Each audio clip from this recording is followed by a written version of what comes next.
Good evening and welcome to the Daily Voice, presented by VNN. Bringing you today's top 5 Canadian news stories on May 8, 2025. Let's get started. Yukon Premier Ranj Pillai has announced his resignation, setting the stage for a fall election in the territory. Pillai, who has served as Premier since January 2023, said he will remain in office until a new Liberal leader is chosen. Pillai described his time as Premier as the greatest honor of his life and recalled his son inspiring him to lead so others could see representation at the top. His exit now throws the Liberals into transition mode and gives opposition parties, including the Yukon NDP and Yukon Party, an opening to gain ground. Pillai plans to focus on healthcare and U.S. tariff impacts before stepping away from politics to spend time with family. One lucky Ontario resident is now $60 million richer after hitting the Lotto 649 gold ball jackpot.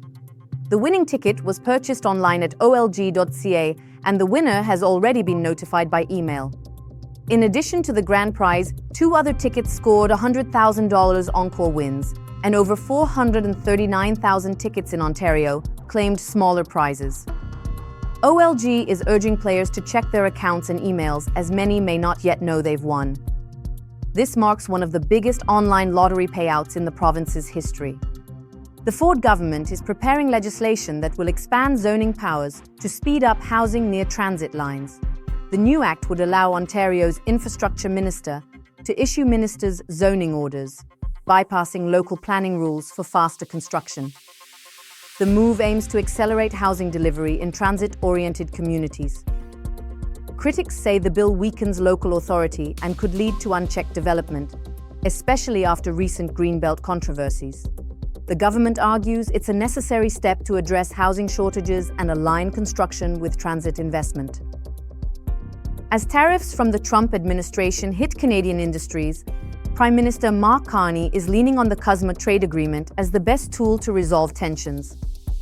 After a high-stakes meeting at the White House, Carney said CUSMA remains valid and could stabilize economic ties if enforced properly.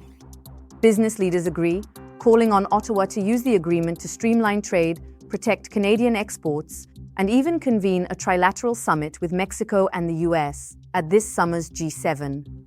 Though renegotiation isn't due until 2026, momentum may be building for early fixes. Ontario has officially launched construction on the first grid-scale small modular reactor in the G7, located at the Darlington nuclear site.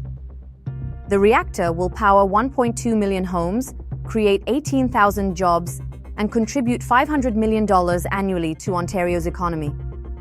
With energy demand projected to rise by 75% by 2050, the SMR is seen as a clean, reliable solution. The project, developed by OPG and GE Hitachi, is expected to drive Ontario's leadership in nuclear innovation while keeping 80% of spending within the province. It's a big win for jobs, energy, and the environment. That's all for today's top stories. Thank you for joining us on The Daily Voice, presented by VNN. Stay informed, stay engaged, and we'll see you next time.